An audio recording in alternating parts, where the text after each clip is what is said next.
Kumusta?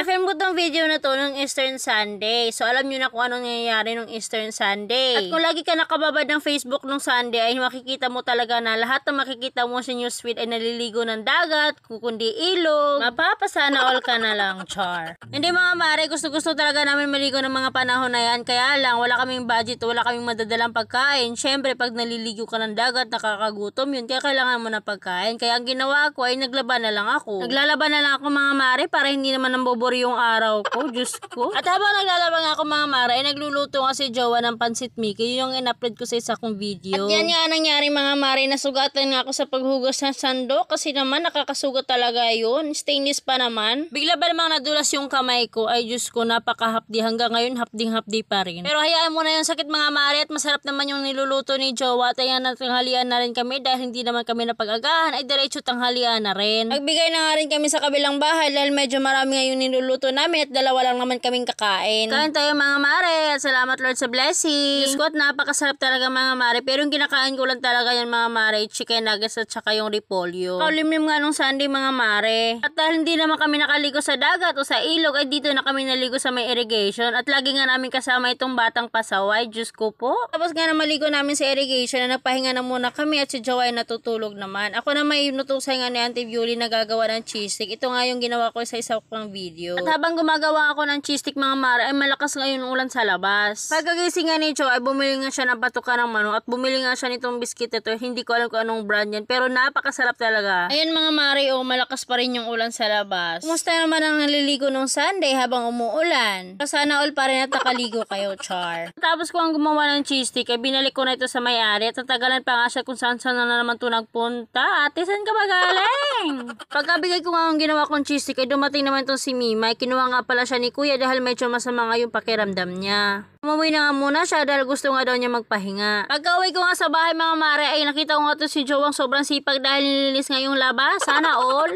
Habang ako naman mga mare ay naghahanda ng hapunan na ito nga si Jowa at tinanggal na yung mga damit sa mga hanger para nga daw matukli mamaya. Ano daw matukli? Saan galing yung salitang yun? Diyos ko, ito na naman tayo nabubulol. Nangyayari talaga yan minsan mga mare pag nagbo-voice over ka kasi hindi naman talaga madali mag-voice over dahil minsan nabubulol ka pa, minsan naman ay wala kang masalitang lalabas sa bibig mo. Tulad na lang ngayon mga mare nabubulol pa rin, hindi ba?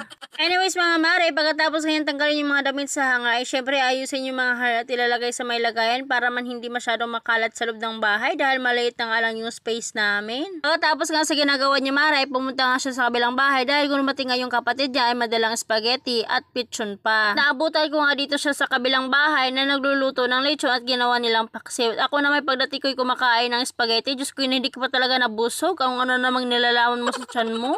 Tapos ko ang kumain ng spaghetti mga mara ay napahinga na muna ako dahil maghahapunan na nga rin kami. At charan, ito na ngayon luto nilang paksiw at napakasarap nga ng timpla at meron nga akong kasama ditong batang Yana. Maraming salamat kay na Charles sa binigay niyong hapunan natin. Habang naghapunan nga kami, bumili nga itong si Charles ng 2 Coke. Ay Diyos ko dudong, lagi na naman kaming uminom nito ng Coke. Pero hindi isang baso lang talaga ininom ko dahil nga may UTI ako. O diva, itong balyenan to kakakain lang ng spaghetti, kumakain na naman ng hapunan. Habang kumakain nga ako, uminom ako ng isang baso Coke. Isang baso lang talaga dahil may UTI tayo. O Coke, baka naman, char. Pagkatapos ka namin maghapunan ay nakita nga namin ito si Yana na parang naglalaway habang may kumakain. Diyos ko, parang iniisip talaga nito, lalaki talaga ako, kakain din ako ng ganyan. Pagkatapos ka ng lahat ay umuwi na nga rin sila dahil anong oras na rin at may pupuntahan pa nga din silang ibang lugar. Kung mga bata, mag-ingat kayo lagi sa mga nilalakad nyo, lalo na paggabi yung lakad nyo ha. Kasama nga pala nilang umuwi ito si Mima dahil ihatid nga daw siya sa may trabaho. Kung kami naman ay tumambay lang muna kami dito sa may bahay at mamaya na lang kami uwi sa sarili naming bahay. Hawak-hawak ko nga muna itong si Inday dahil inom nga ito ng tubig. Diyos ko po, napakalikot talaga. At habang umiinom ng tubig ay nabibilaukan pa siya.